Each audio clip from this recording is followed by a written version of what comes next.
এটি নিউজ দেখছেন প্রিয় দর্শক, আপনাদের সবাইকে আমন্ত্রণ জানাচ্ছি স্বাধীন সংলাপের সৌজন্যে আলোক হেলথ কেয়ার অ্যান্ড হাসপাতাল। আপনাদের সঙ্গে রয়েছি আমি মুন্নি ইউসুফ। দর্শক, বাংলাদেশের রাজনীতিতে আমরা অনেক কিছু দেখি, নির্বাচন, আন্দোলন, সংস্কারের ঘোষণা, ক্ষমতার পালাবদল, কিন্তু এর বাইরেও থেকে যায় অনেক কিছু যা সরাসরি চোখে দেখা যায় না। এই যেমন ক্ষমতার ভেতরের সমীকরণ কিংবা সিদ্ধান্তের অন্তরালের গল্প, বাস্তবতার অদেখা চিত্র। রাজনীতিতে যা দৃশ্যমান সেটাই কি পুরো সত্য, নাকি এর আড়ালে এমন কিছু প্রক্রিয়া বা বাস্তবতা কাজ করে যা আমাদের চোখের আড়ালেই থেকে যায়? তাই শিরোনাম রেখেছি রাজনীতিতে যা দেখা যায়, যা দেখা যায় না। আমাদের সঙ্গে স্টুডিওতে উপস্থিত আছেন অত্যন্ত গুণী এবং সর্বজন্য শ্রদ্ধেয় লেখক ও গবেষক জনাব মহিউদ্দিন আহমদ। আপনাকে আমন্ত্রণ জানাচ্ছি এবং কৃতজ্ঞতা জানাচ্ছি আমাদের সঙ্গে যুক্ত হওয়ার জন্য। ধন্যবাদ।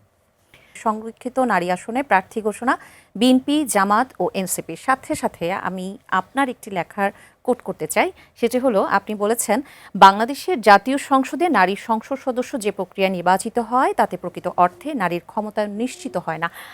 এর পিছনে কারণ কি? এটি যেমন রয়েছে তেমনি সত্যিকারের নারীর প্রতিনিধিত্ব নিশ্চিত করতে এই পদ্ধতি সংস্কারের বিকল্পটা কি হতে পারে, একটু জানতে চাব।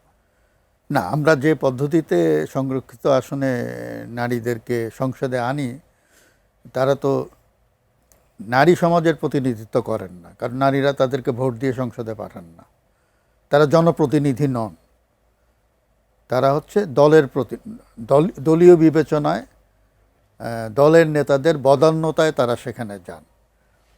তো এটাতে গৌরবের কিছু নাই। আমার মনে হয় যে কোনো আত্মসম্মান বোধ সম্পন্ন কোনো নারী এই ধরনের প্রক্রিয়ায় যাওয়া উচিত না, কিন্তু কিছু করার নাই। আমাদের এখানে অনেক নারী আছেন যাদের যথেষ্ট যোগ্যতা আছে, নেতৃত্ব দেওয়ার গুণাবলী আছে, কিন্তু এই ধরনের একটি অসম্মানজনক প্রক্রিয়ার সাথে তারা সামিল হন একটি মাত্র কারণে, যে তারা ক্ষমতার একটু ভাগ পাবেন শর্টকাট পদ্ধতিতে গিয়ে। আমাদের এখানে স্থানীয় সরকার নির্বাচনে ইউনিয়ন পরিষদ, উপজেলা পরিষদ, পৌরসভা, সিটি কর্পোরেশন সব জায়গায় সংরক্ষিত নারী আসন আছে, এবং ওই আসনগুলোতে সরাসরি ভোট হয় এবং সেখানে পুরুষ নারী সবাই ভোট দেন, ওই আলাদা ব্যালট থাকে একটা। তো স্থানীয় সরকারে যদি নারীরা নির্বাচিত হয়ে আসতে পারেন, জাতীয় সংসদে কেন পারবেন না? সেক্ষেত্রে কি আপনার মনে হয় না যে বিশেষ করে দেখা যায় যে নির্বাচন আসলে অনেক রাজনৈতিক দলগুলো কিন্তু নারীদের মনোনয়নই দেয় না, এমনও হয়েছে, এই নির্বাচনও হয়েছে। সেক্ষেত্রে নারীদের পিছিয়ে রাখার ক্ষেত্রে রাজনৈতিক দলগুলোর ভূমিকাটা আসলে নারীরা যদি রাজনীতি সচেতন হন, তারা তো নিজেরও রাজনৈতিক দল করতে পারেন। আমাদের এখানে তো নারীরা বেশিরভাগই আমি দেখি যে যাদের একটু নেতৃত্বের গুণাবলী আছে তাদের ফার্স্ট প্রিফারেন্স হচ্ছে এনজিও করা, তারপরে ওনারা রাজনীতির মধ্যে আসেন। রাজনীতিতে তাদের অনেক সক্রিয় হতে হবে। আমি ধরে নিলাম যে রাজনৈতিক দলগুলোতে নারীর জন্য অনুকূল পরিবেশের অভাব আছে, অনেক নারী কমফোর্টেবল ফিল করেন না রাজনৈতিক দলের, আমাদের দেশের যে রাজনীতির যে কালচার। কিন্তু সেখানেও তো ওই দলের প্রার্থীরা ভোটে নির্বাচিত হয়ে আসতে তো কোনো সমস্যা দেখি না। সংরক্ষিত আসনে, আমার কথা হচ্ছে সংরক্ষিত আসনে যদি নির্বাচিত হয়ে না আসেন ভোটারদের, তাহলে এই সংরক্ষিত আসন রাখার দরকারটা কি? 300 আসনের জায়গায় আরো 50টা চেয়ার বাড়ানো হলো, একই তো ব্যাপার, তাই না? তো আমি মনে করি যে স্থানীয় সরকার নির্বাচনে যদি নারীরা ভোটে আসতে পারেন, তাহলে ওই রকম স্বাবলম্বী, সক্ষম, সামর্থ্যবান, স্বাধীন চেতা নারী কি জাতীয় সংসদে আসতে পারেন না?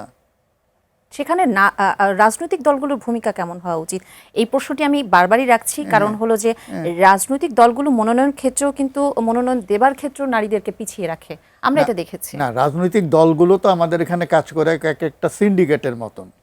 তারা তাদের একটা বলয় আছে, এই বলয়ের বাইরে তারা যেতে চায় না। যেমন ধরেন, এই যে সংরক্ষিত নারী আসনই বললেন, এখানে সপ্ত দলের লোকদেরকেই তারা নিচ্ছে, তাদের দলের লোকদেরকে, দলের সমর্থকদের, এর বাইরে তো তারা যাচ্ছেন না।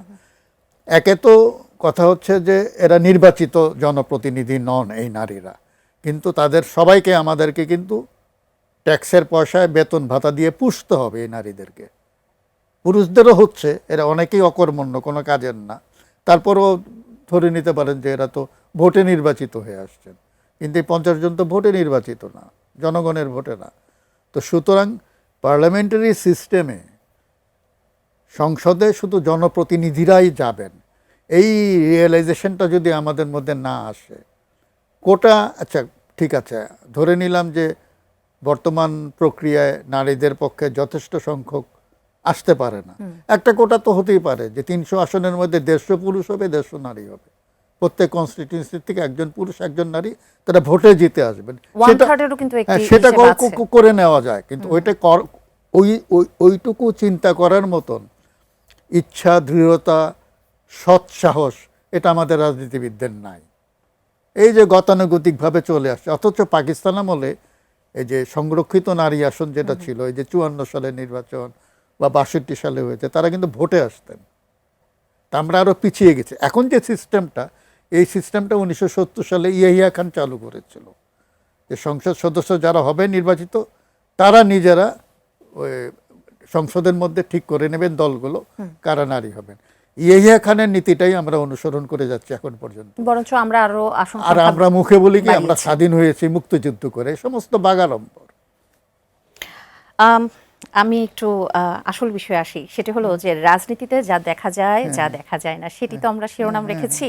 আমি এই যে দেখা যায় না সেই পর্বটি নিয়ে আপনার সাথে আলোচনা করব। সেটি হলো যে আপনি তো মানুষের ইতিহাসের কথা বলেন, আপনার কাছে জানতে চাই বাংলাদেশের ইতিহাসে প্রতিটি সরকারই পতনের আগে জনমতকে উপেক্ষা করার একটি এবং উপেক্ষা করেছে যেমন, এবং নিজেদেরকে সবসময় অপরিহার্য ভাবতে কিন্তু তারা শুরু করেছিলেন। 75, 90, 24 সবখানেই ক্ষমতার দম্ভ বা জনবিচ্ছিন্নতার একটি পতনের তাদের মূল কারণ ছিল। আমাদের রাজনৈতিক দলগুলো ইতিহাস থেকে শিক্ষা নিয়ে এই বৃত্ত থেকে বের হতে পারে না কেন? কেন পারে না, এটা তো একটা কোটি টাকার প্রশ্ন। আপনি যেটা বললেন যে যা দেখা যায় না, আপনার স্মরণ থাকতে পারে যে ভারতীয় সাংবাদিক প্রয়াত হয়েছেন কুলদীপ নায়ার, তিনি একটি কলাম লিখতেন বিটুইন দ্য লাইন, অর্থাৎ আমরা যা দেখি বা যা পড়ি বা যা শুনি তার বাইরেও অনেক কিছু উজ্জ্বল থেকে যায়, ওটাই হচ্ছে বিটুইন দ্য লাইন। তো রাজনীতির মাঠেও আমরা এরকম অনেক কিছু দেখি যে নেপথ্যে অনেক কিছু সিদ্ধান্ত হয় যেগুলি বেশি গুরুত্বপূর্ণ, কিন্তু এগুলো আমাদের নজরে আসে না বা নজরে আনা হয় না। কিন্তু আমরা চোখের সামনে যেটা দেখি সেটা পুরো সত্য না। হয়তো একজন নেতা মুখে যেটা বলছেন সেটা তিনি বিশ্বাস করেন না, আর যেটা তিনি করছেন সেটা তিনি মুখে বলছেন না। যেমন একটা কথাই বলি যে একটি দল যখন ক্ষমতায় যায় সে অনেকগুলো কাজ করে, যাওয়ার আগে সেই দলের কিছু কমিটমেন্ট থাকে, আমরা যেটা বলি ইশতেহার, সেখানে বলে আমরা এই করব। এর বাইরে গিয়ে তারা যে কাজগুলি করে সেগুলি করার ইচ্ছা তাদের আগে থেকেই আছে, কিন্তু ওগুলো বললে তাদের জনপ্রিয়তা থাকবে না, সেগুলো তারা গোপন রাখে। সেই গোপন এজেন্ডাটাই তারা পরবর্তীতে বাস্তবায়ন করে, তাই না? তো এরকম আমরা অনেক দেখেছি যে যে কাজের জন্যে নির্বাচনে তার ম্যান্ডেট নাই সেই কাজটা তারা সরকারে গিয়ে করছে, আর যেটার ম্যান্ডেট আছে সেটা ঠিক মতন করছে না। এখন ধরুন আমি একটা কথা বললাম, ইভেন ম্যানিফেস্টো তো যেগুলো বলে সেগুলো ভাষা বিশ্বাস থেকে বলে না। একটা কাজ হয়তো বলে যে আমরা এই করব, একটা মুখরোচক কথা আছে, শিক্ষা ব্যবস্থা নিয়ে আমাদের নানান রকমের কথাবার্তা আছে। এবং আমরা সবাই জানি যে আমাদের শিক্ষা ব্যবস্থা ধ্বংস হয়ে গেছে। এই যে আমাদের একজন শিক্ষামন্ত্রী আছেন, সকালে এক কথা বলেন, বিকালে এক কথা বলেন, অপ্রয়োজনীয় কথা বলেন এবং বাগাড়ম্বর করেন। এগুলি সবই মানে এগুলো শুনতে শুনতে আমাদের কান ঝালাপালা হয়ে যায়। এত কথা বলার তো দরকার নেই, কাজ করতে হবে। আমাদের শিক্ষা ব্যবস্থাটা ধ্বংস হয়ে গেছে, আমাদের প্রাইমারি এডুকেশন থেকে শুরু করতে হবে। আমি একটা উদাহরণই দিই, তো আমাদের প্রাইমারি স্কুলে ভালো শিক্ষক লাগবে, আমাদের কোথাও স্কুলে শিক্ষকতা নাই, ক্লাস হয় না, টিচাররা সবাই কোচিং করে এবং সবাই বেতন ভাতা নেয়। আপনি জানেন অনেক রাজনৈতিক নেতা আছে যারা বিভিন্নভাবে টাকা উপার্জন করে, তারপরে কিছু দান খয়রাত করে, গ্রামে মা বাবার নামে বা নিজের নামে একটা স্কুল বানায়, তারপরে সে তার দলের মাধ্যমে তদবির করে ওই স্কুলটাকে এমপিওভুক্ত কীভাবে করা যায়, মানে পাবলিকের টাকা নেওয়া। কিছুদিন আগে আপনি দেখলেন যে এমপিওভুক্ত টিচাররা আন্দোলন করেছে কি তাদেরকে সরকারি মানে চাকরির মর্যাদা দিতে হবে। মানে এক নেতা বানালো তার বাপের নামে একটা স্কুল, আর আমাদের ঠেকা পড়ছে বেতন ভাতা দিয়ে তাদেরকে রেখে দেবার, কেন? এটা এই আবদারের তো কোনো মানে হয় না। তো এরকম প্রচুর স্কুল আছে। এখন প্রাইমারি স্কুলে যদি আপনি ভালো শিক্ষক দিতে হয়, এখন যারা আছে নকল করে ম্যাট্রিক ইন্টারমিডিয়েট পাস করে ঘুষ দিয়ে এমপিকে বা শিক্ষা কর্মকর্তাকে, তারপরে স্কুলের মাস্টারও হয়, এখন তো ভালো বেতন ভাতা পায়, এদেরকে দিয়ে তো আপনি ছাত্র পড়াতে পারবেন না। তাহলে আপনাকে ভালো করতে হবে।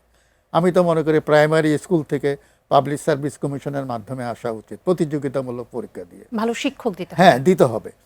সেটা দিলে আপনি রাতারাতি করতে পারবেন না, তাইলে আপনাকে অ্যাটলিস্ট 10 বছরের একটা ক্র্যাশ প্রোগ্রাম নিতে হবে। তাইলে আমাদেরকে ওইটার কি বলবো যে একটা পথরেখা দরকার, তাই না? যে আমি আজকে এটা শুরু করব, তাহলে আমাদের প্রাইমারি স্কুলের ট্রেনিং ইনস্টিটিউট যেগুলো আছে সেগুলো ঢেলে সাজাতে হবে, প্রশিক্ষক ভালো করতে হবে, তারপরে আপনি ছাত্র পাবেন শিক্ষকের ট্রেনিং দেওয়ার জন্য, তারপরে তারা যাবে। তো এই কাজগুলো করতে হবে। তো 10 বছরের একটা প্রোগ্রাম লাগে, আমরা তো সেদিকে যাই না। আমরা ধরে নিই যে ক্ষমতায় গেলাম 5 বছরের জন্য, এর মধ্যে যত পারি টাকা পয়সা বানাই, তারপরে এখানে থাকি বা ভেগে যাই। আমাদের 55 বছরের ইতিহাস কিন্তু এটাই। এই ইতিহাসের পুনরাবৃত্তিটা আসলে আমরা তো অবশ্যই দেখতে চাই না। আর সরকারের মাত্র 2 মাস হলো যদি বলি, এখনই কি সেই সময়টা এসেছে যে আসলে এটার পরিবর্তন হয়েছে বা পরিবর্তন হয়নি সেটি বলবার? না না, পরিবর্তনের সূচনাটা তো করতে হবে, তো সেই জন্য তো একটা কমিটমেন্ট লাগবে। এখন দেখেন আপনি কি বলল শিক্ষামন্ত্রী, যে কি অনলাইনে ক্লাস হবে, তারপর এইটুকু বাচ্চার হাতে আপনি মোবাইল ফোন দেবেন, ওটার অ্যাবিউজ হবে না? দরকারটা কি? মানে আমি কতগুলো জিনিস, যেমন সন্ধ্যা 6টা 7টার পরে শপিং মল বন্ধ হয়ে যাচ্ছে সব। আপনি নান রুটি কাবাব বিক্রি করতে পারবেন রাত 12টা পর্যন্ত, কিন্তু বইয়ের দোকান বন্ধ হয়ে যাবে 7টায়। আপনি চান যে মানুষ কাবাব খাক কিন্তু বই না পড়ুক। এই যে কতগুলো মানে তগলুকি কাণ্ড এরা করে, যে কোনটার প্রয়োজন বেশি কোনটার প্রয়োজন কম।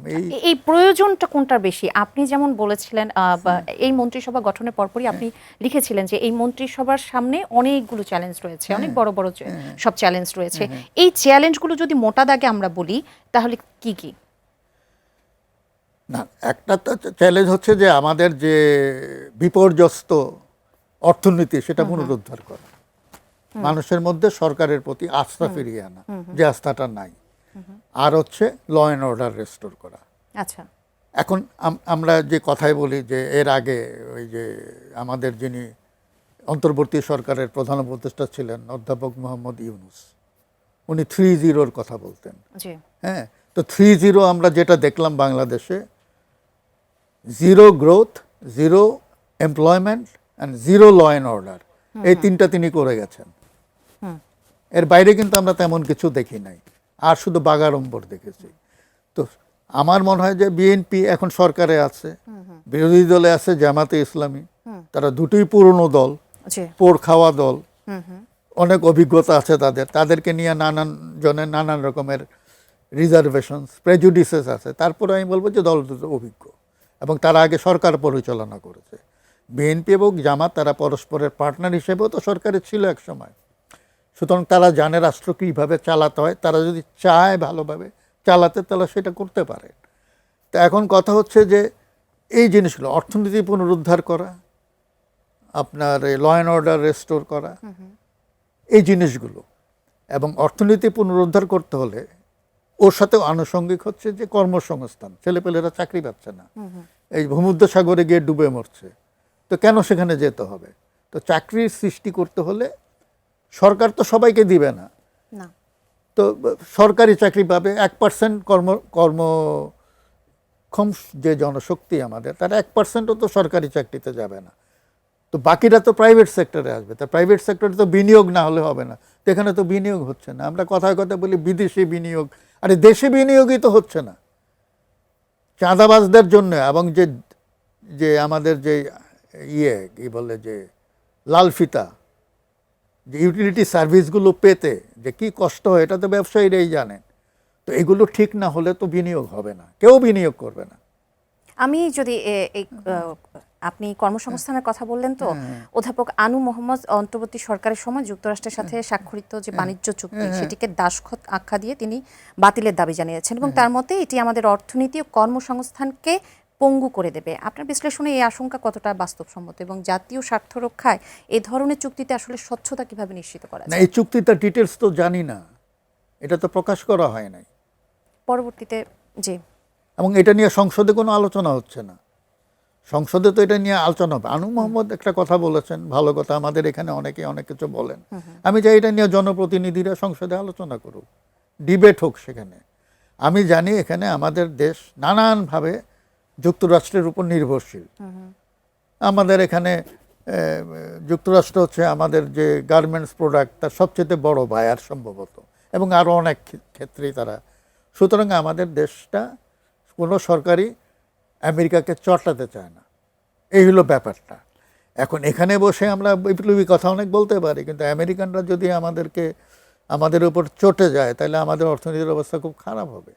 ওই যে দেখেন না, রূপপুরের ইয়ের জন্য রাশিয়ার সাথে আমাদের ইয়ে হয়েছিল, তারা সব কিছু দিবে, এবং কি বলে, রাশিয়া ইউক্রেনে হামলা করার পর থেকে আমেরিকানরা স্যাংশন দিয়েছে, আমরা রাশিয়া থেকে কিছু আনতে পারি না। তো এইটার জবাব আমরা কিভাবে পাবো? মানে কি আমাদের সামনে বিকল্পটা কি? আমরা কিন্তু ড্রয়িং রুমে, এসি রুমে বসে, আরাম কেদারায় বসে অনেক সুন্দর সুন্দর সারমন দিতে পারি। আমার সময় যে আমার সে বিকল্পটা কি?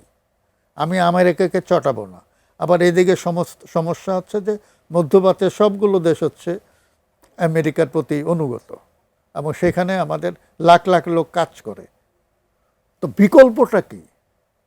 আচ্ছা, এই যে বিকল্পের কথা আমরা বারবার বলি এবং বারবারই 5 দশক পেরিয়ে গেছে, বিকল্পের কথা বলি, নানা পরিবর্তনের কথা বলি, আসলে এই পরিবর্তনগুলো কি ঠিকমতো হচ্ছে না কেন? এটার পিছনে কারণ কি? না, এটা হচ্ছে যে সোজা কথা, আপনাকে যদি কেউ চোখ রাঙায়, কোনো শক্তিশালী দেশ, আমাদেরকে অনেকেই চোখ রাঙায়, প্রকাশ্যে আমরা বলি যে আমেরিকার কথা বলি, ভারতের কথা বলি, অপ্রকাশ্যভাবে নানানভাবে রাশিয়া করে, চায়না করে।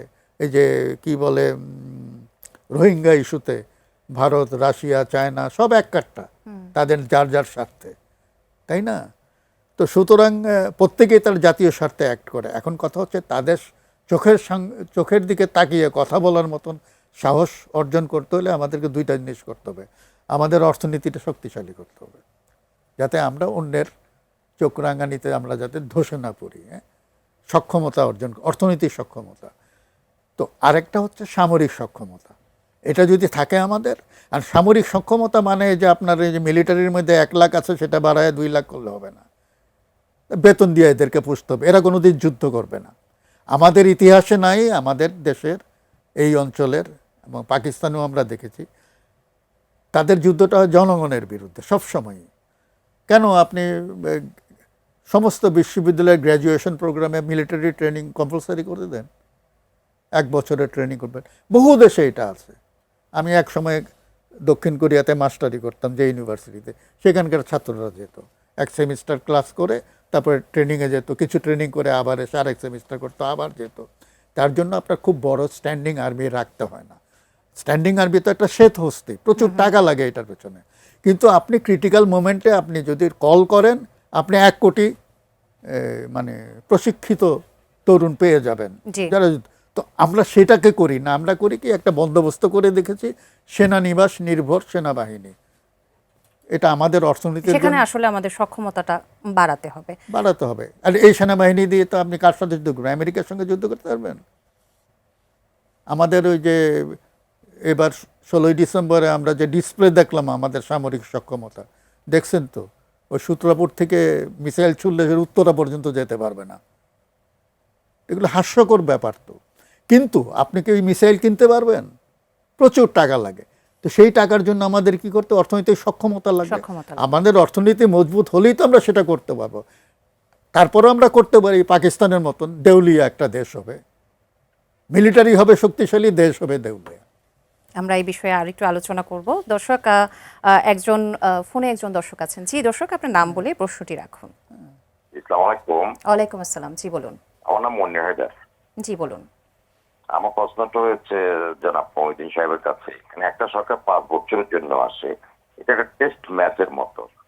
সরকার প্রথম থেকে যেভাবে এসে T20-র মতো ব্যাটিং করতেছে, যেমন আপনার কৃষি কার্ড, ফ্যামিলি কার্ড, এতে আমাদের অর্থনীতিটা থেকে সোর্সিং হবে, সেটা কি টাকা থাপে সোর্সিং করা হবে, নাকি আমাদের অর্থনীতিটা আরো পঙ্গু যাবে যেভাবে T20 স্টাইলে আছে?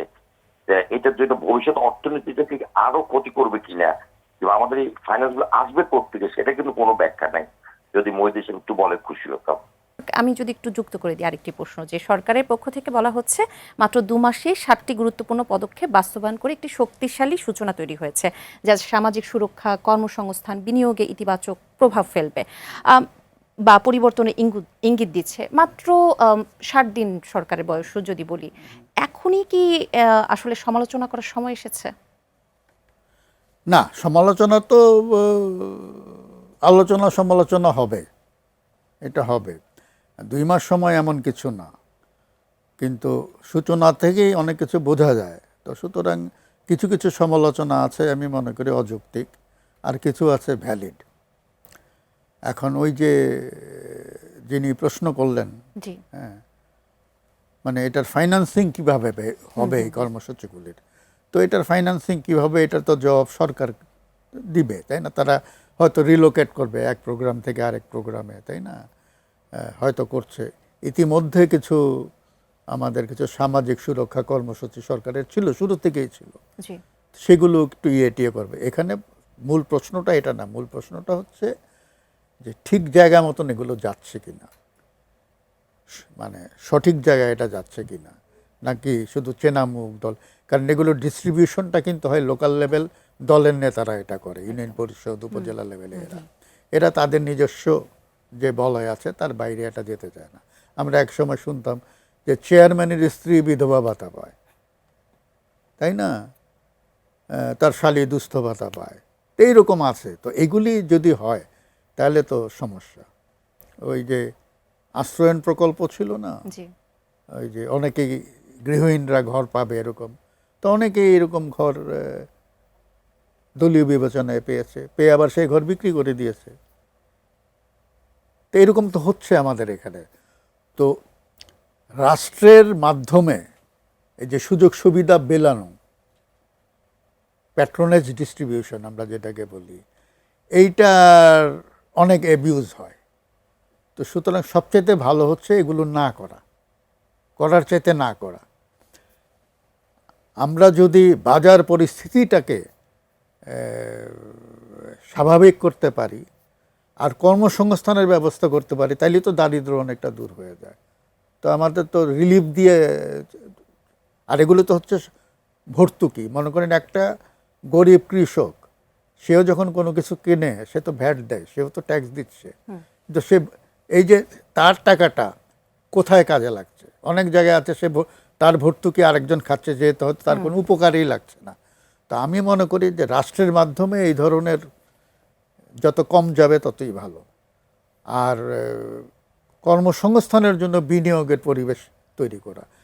গ্রামে যদি একটা বা শহরে যদি একটা এন্টারপ্রাইজ ডেভেলপ করে যেখানে তো 50 জন কাজ করতে পারে, তাহলে সেটা অনেক বেশি লাভ 50 জনকে রিলিফ খাওয়ানোর চাইতে। সংস্কার বা আন্দোলনের এই যে আমরা বিশাল রাজনীতির কথা শুনছি, এই যে সাধারণ মানুষের কথা কিন্তু আমরা বলছি না। দেখা যাচ্ছে যে সাধারণ মানুষের জ্বালানি চাহিদা, চাকরি, দ্রব্যমূল্য, জীবনমান উন্নয়ন, এগুলোর মতো মৌলিক সংকটগুলো সবসময় চাপা পড়ে যায়। রাজনীতিতে জনগণের যে দৈনন্দিন চাহিদাগুলো থাকে সেগুলো কি কেন সবসময় গৌণ থাকে?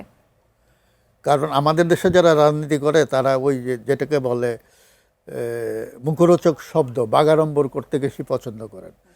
এই সংবিধান, সংস্কার, সনদ, এই যে কথাগুলি, আপনি যে কোনো একটা গ্রামে যান, 10 জন কৃষক বা 10 জন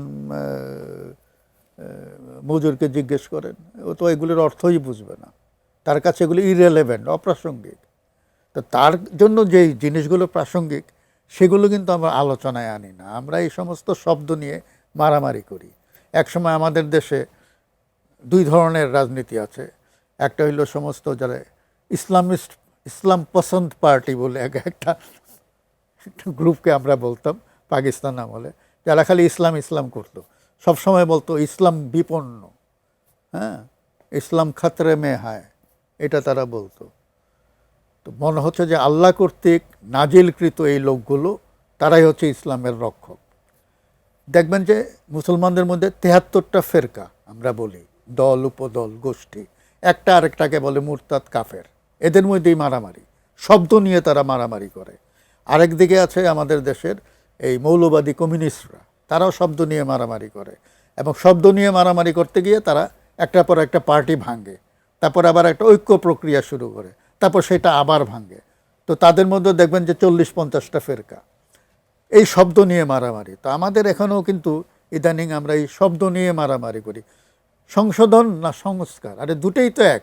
আমাকে জিনিসটা মেরামত করতে হবে, এটা দিয়ে আর চলছে না। আমি কি চাই সেটা আমি বলি না কেন, আমার তো শব্দটা নিয়ে মারামারি করার দরকার নাই, আমরা এই শব্দ নিয়ে মারামারি করছি।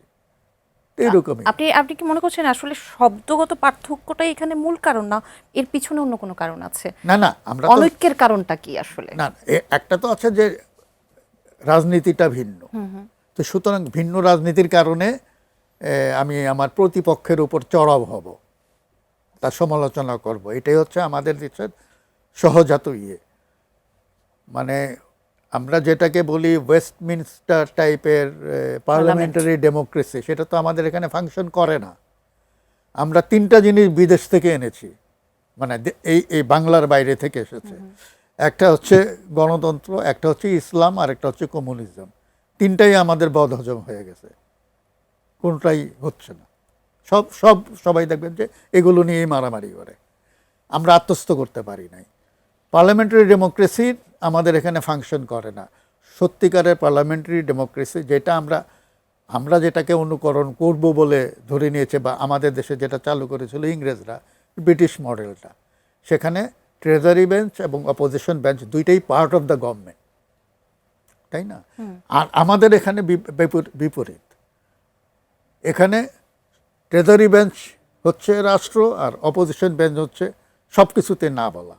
ফলে এখানে পার্লামেন্টারি ডেমোক্রেসিটা মানে প্রপারলি ফাংশন করতে পারছে না, আমরা ওইটা করতে পারি না। এই যে জনকল্যাণের রাজনীতির কথা আমরা বলি, এই যে আপনি বলছেন যে আমাদের রাজনীতি দেখা যায় শুধুই দেখা যায় বিরোধিতা করার জন্য অনেক সময় বিরোধিতা করা হয়, এবং জাতীয় স্বার্থে আমরা এক হতে পারি না, রাস্তাঘাট অনেক সময় বন্ধ করে দেয়, জনজীবন অচল করে জনগণকে যেমনি করি। এই জনকল্যাণমূলক রাজনীতি আমরা কবে দেখব?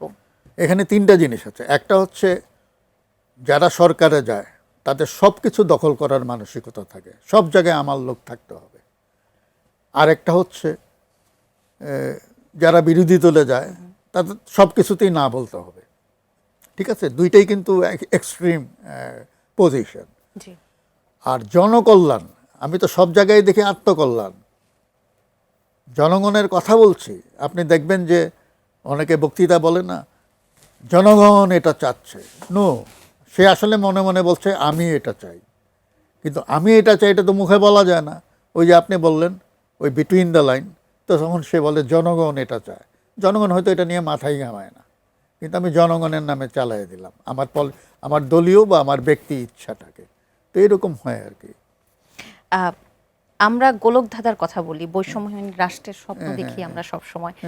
একটি আদর্শ গণতান্ত্রিক রাষ্ট্র কাঠামো, একটি দূরদর্শী জননেতা, একটি সরকার, একটি বিরোধী দলের ভূমিকা কিন্তু খুবই গুরুত্বপূর্ণ একটি জায়গা বা ভূমিকা তারা পালন করে। এখানে আমাদের দায়িত্বশীল একটি বিরোধী দল পেতে হলে তাদের কি করণীয় বা তাদের দায়িত্বটা আসলে কি? না, বিরোধী দল মানেটা কি? বিরোধী দল মানে হচ্ছে তারা আসন কম পেয়েছে, তারাও জিতে এসছে, সংখ্যা কম, এই জন্য তারা বিরোধী দল। তো তাদের তো একটা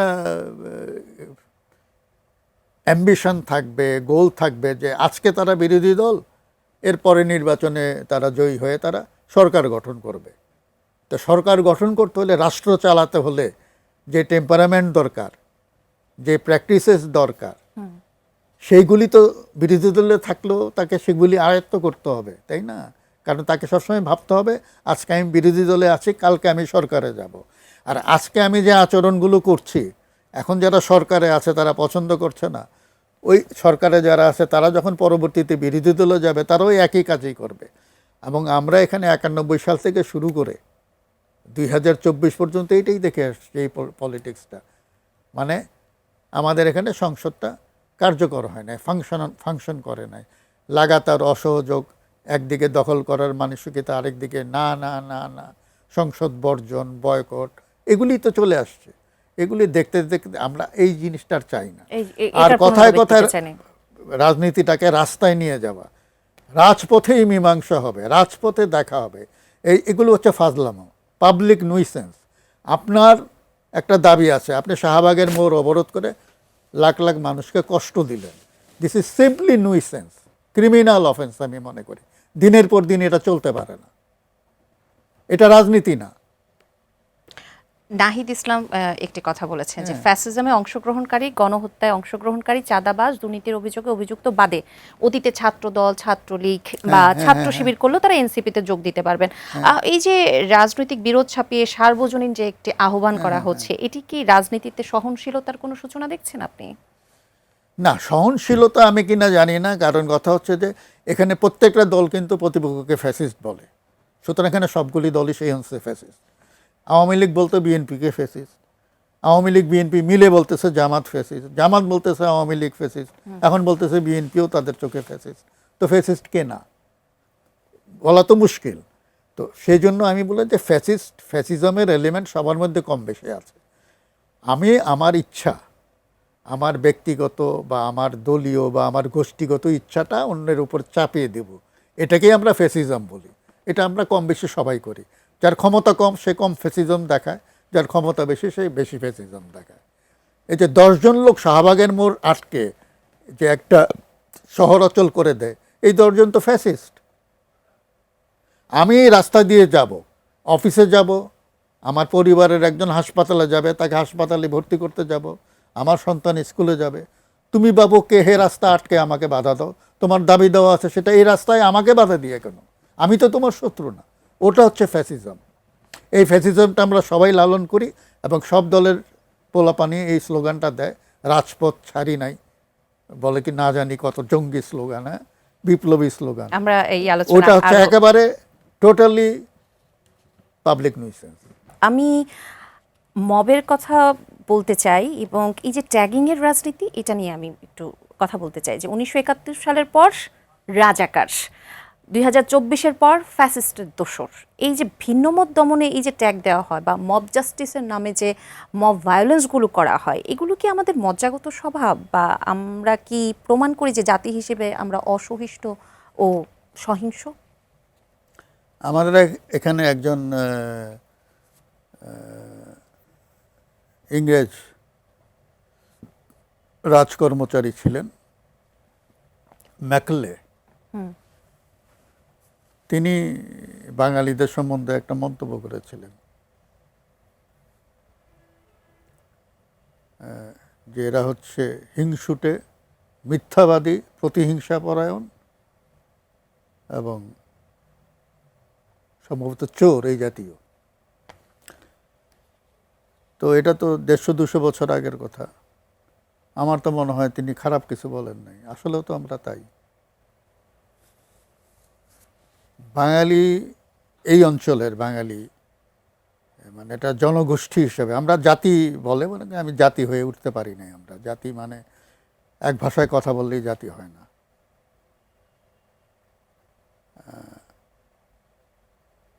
ওই আমাদের মধ্যে ওই জাতীয়তাবোধটা হয় নাই, যে আমরা একটা জনগোষ্ঠী, আমরা আসলেই প্রতিহিংসাপরায়ণ, আমরা মিথ্যাবাদী, কথায় কথায় মিথ্যা কথা বলি এবং সমাজে যে যত উপরে সে তত বেশি মিথ্যা কথা বলে, এবং আর হচ্ছে হিংসুটে। এবং এই যে হিংসা এবং প্রতিহিংসার রাজনীতি কিন্তু আমরা গত 55 বছর ধরে দেখে আসছি, তার আগেও ছিল। এটা দিন দিন বেড়েছে, কমে নাই। চোখের বদলে চোখ, জানের বদলে জান, এটা আমাদের রাজনীতিতে। আমরা জানি এটা একসময় আরবে এটা প্রচলন ছিল, এখন আছে কি না জানি না, যে আপনি আমার পরিবারের কাউকে মেরে ফেললেন, তার বদলা আমি আপনার পরিবারকে মেরে ফেললাম। এখানে তো আমরা দেখি যে কেউই কিছু করে না, হয়তো বা দেখা যাচ্ছে একটি উস্কানি দিয়ে ধর্ম অবমাননার নাম করে বিভিন্নভাবে কিন্তু মাজার ভাঙা হচ্ছে, মানুষ পুড়িয়ে মারা হচ্ছে। এগুলো হচ্ছে অর্গানাইজড ক্রাইম, বুঝছেন? ক্রিমিনালরা এগুলো করে। তো ক্রিমিনালরা যখন অর্গানাইজড ওয়েতে একটা ক্রাইম করে তখন সেটাকে ন্যায্যতা দেওয়ার জন্য তারা কখনো ইসলামকে বিক্রি করে, কখনো গণতন্ত্রকে বিক্রি করে। এটা যার যার মানে সুবিধা অনুযায়ী। তো আমাদের এখানে যে জিনিসটা আছে, তিনটা জিনিস আমি মনে করি চিরতরে বন্ধ করার ব্যাপারে ঐকমত্য না হলে এই দেশের কোনো ভবিষ্যৎ নাই। একটা হচ্ছে অনুভূতিতে আঘাত দেওয়া, মামলা দিলেই সেটা পুলিশ নিবে, তারপরে আদালত সেটাকে অ্যাকসেপ্ট করবে, করে পুলিশ চালিয়ে রিমান্ড দিয়ে দেবে। এটা একটা ফাজলামো, অনুভূতিতে আঘাত। একটা কথায় মনে করেন যে একজন ব্যক্তির অনুভূতিতে আঘাত লাগছে, আরেকজনের লাগছে না, সবার তো আর অনুভূতি, সবারই তো অনুভূতি আছে, এটা নিয়ে একটা ফাজলামো হচ্ছে। 2 নম্বর হচ্ছে কিছু হলেই রাষ্ট্রদ্রোহ। এটা ব্রিটিশরা চালু করেছিল, তাদের বিরুদ্ধে যারা কথাবার্তা বলতো, প্রতিবাদ করতো, রাষ্ট্রদ্রোহের মামলা দিয়ে দিত। এখানে যেটা হচ্ছে সরকারের সমালোচনা করলেই রাষ্ট্রদ্রোহ, কথায় কথায় রাষ্ট্রদ্রোহ। রাষ্ট্রদ্রোহ হইলে তার তো পানিশমেন্ট, তার জামিন হয় না, এই কথায় কথায় রাষ্ট্রদ্রোহের এটা চিরতরে বন্ধ হওয়া উচিত। আর 3 নম্বরটা হচ্ছে আদালত অবমাননা। আদালত তো ফেরেশতারা চালায় না, আর বিচারপতিরাও ঘুষ খায়, দুর্নীতি করে এবং সরকারের প্ররোচনায় উস্কানিতে বা নির্দেশ মতো রায় দেয়। এগুলো তো আমরা দেখে আসছি। তা আমি এটা সমালোচনা করলে তা আদালত অবমাননা হয়ে যাবে? আদালত চলে জনগণের টাকায়, সুতরাং আদালতের প্রতিটি কাজে করার, প্রশ্ন করার অধিকার সাধারণ মানুষের আছে। সো এই অনুভূতিতে আঘাত দেওয়া, রাষ্ট্রদ্রোহ, তথাকথিত রাষ্ট্রদ্রোহ আর আদালত অবমাননা, তিনটার ব্যাপারে যদি আমরা, এবং এই তিনটা যদি আমরা বন্ধ না করি তাহলে আমি কোনো ভবিষ্যৎ দেখি না। আমি যদি বলি যে সামাজিক যোগাযোগ মাধ্যমে একটি কার্টুন শেয়ারের অভিযোগে গ্রেপ্তারের বিষয়ে সংসদে বিতর্ক হয়েছে। মত প্রকাশের স্বাধীনতার আঘাতের কথা বলা হচ্ছে। এখানে অপপ্রচার রোধেও কিন্তু প্রয়োজনীয় পদক্ষেপ অনেক সময় রাষ্ট্রকে নিতে হয়। এই যে সীমারেখা বাক স্বাধীনতা এবং মানহানির মধ্যে, এটি রাষ্ট্র কিভাবে টানবে, সেখানে কি প্রয়োজন? না, আমার কথা হচ্ছে যে যদি মানহানি, ওই যে বললাম অনুভূতিতে আঘাত, কটূক্তি, আমার যদি মানহানি হয় আমি ইয়ে করব, বিচার চাইবো সেটার, যদি আমি প্রমাণ করতে পারি এটাতে মানহানি হয়েছে, তাই না? সভ্য সমাজে কার্টুন হচ্ছে মত প্রকাশের একটা মাধ্যম, পরিশীলিত মাধ্যম, যে কার্টুন। তা আমাদের এখানে কার্টুনের বাংলা আমরা করেছি ব্যঙ্গচিত্র। তো কারো কার্টুন আঁকলে সে ধরে নেয় তাকে নিয়ে আমরা ব্যঙ্গ করছি। ব্যাপারটা ব্যঙ্গাত্মকই, কিন্তু কথা হলো যে মানে এতে নারাজ হওয়ার কি আছে? আমাদের সময় একদমই শেষ। আমি একদম শেষ একটি প্রশ্ন আপনার কাছে রাখতে চাই, সেটি হলো আপনি লেখালেখি করেন, গবেষণা করেন, পরিবর্তনের জন্যই তো করেন। এই পরিবর্তনটা আসলে লেখালেখি করেও বা এতটুকু বলে আমরা টকশোতেও অনেক আলোচনা করি, পরিবর্তনটা হয় না কেন? না, আমি যদি আমার লেখালেখি নিয়েই বলি, সেটা হচ্ছে যাদের পরিবর্তনের জাদুর কাঠি যাদের হাতে আছে তারা আমার লেখা পড়ে না। তো সুতরাং আমি কি বলছি এটা তো তাদের নজরেই আসবে না। লেখালেখি নিয়ে যদি ছোট আরেকটি প্রশ্ন রাখি, আপনি বিএনপিকে নিয়ে লিখেছেন, আওয়ামী লীগকে নিয়ে লিখেছেন, জাসদকে নিয়ে লিখেছেন। এই যে আওয়ামী লীগের যে নিষিদ্ধ হওয়া বা আওয়ামী লীগের রাজনীতিতে না থাকা, এখনকার প্রেক্ষাপটে যদি বলি, সেটি কি নিয়ে লেখালেখি করার ইচ্ছা আছে আপনার? না, আমি তো এটা নিয়ে এর আগে একটা কলাম আমি লিখেছিলাম যে আওয়ামী লীগ নিষিদ্ধ করা সম্পর্কে। আমি মনে হচ্ছে যে একটা দলকে প্রত্যাখ্যান করার যে সার্বভৌম ক্ষমতা, এটা থাকা উচিত ভোটারের হাতে। সে ভোট দিয়ে প্রত্যাখ্যান করবে, সেই ক্ষমতাটা ভোটারের কাছ থেকে রাষ্ট্র ছিনিয়ে নিয়েছে। আচ্ছা, সেই ক্ষমতাটা আসলে জনগণের হাতেই থাকা উচিত। এবং জনগণ ভোট দিয়ে একটা লোক, আমরা কি অনেক রাজনৈতিক দল আছে যারা নির্বাচন করে, অনেক দল দেখবেন যে গণহারে জামানত বাজেয়াপ্ত হচ্ছে, 1% ভোটও পাচ্ছে না, তার মানে ভোট দিয়ে জনগণ সেটাকে প্রত্যাখ্যান করছে। আপনার তো নিষিদ্ধ করার দরকার নাই, জনগণই নিষিদ্ধ করে দেয় তাদেরকে। আচ্ছা, আমরা যদি বলি 1971 সাল থেকে পশ্চিম পাকিস্তান, একদম শেষ প্রশ্ন, যে শোষণ আর বৈষম্যের বিরুদ্ধে লড়ে কিন্তু আমরা স্বাধীন হয়েছি। 2024-ও বলি তরুণরা প্রাণ দিয়েছে বৈষম্যহীন এটি রাষ্ট্র সমাজের স্বপ্ন নিয়ে। সেই স্বপ্নটিকে আসলে পূরণ হবে কিনা বা পূরণ হবার মতো কিনা? হ্যাঁ, হবে, অবশ্যই হবে। হয়তো 100 বছর লাগবে, আরো 100 বছর বা আরো 200 বছর। আশা নিয়ে আমরা বাঁচি। আমরা আশা নিয়েই বাঁচতে চাই। অসংখ্য ধন্যবাদ এবং কৃতজ্ঞতা আমাদের এই অনুষ্ঠানে আসবার জন্য। দর্শক, আজকের মতো এখানেই শেষ করছি স্বাধীন সংলাপ। আগামী পর্ব দেখার আমন্ত্রণ রইল। সে পর্যন্ত সুস্থ থাকুন, ভালো থাকুন, সবসময় এটি নিউজ দেখতে থাকুন। ধন্যবাদ সবাইকে।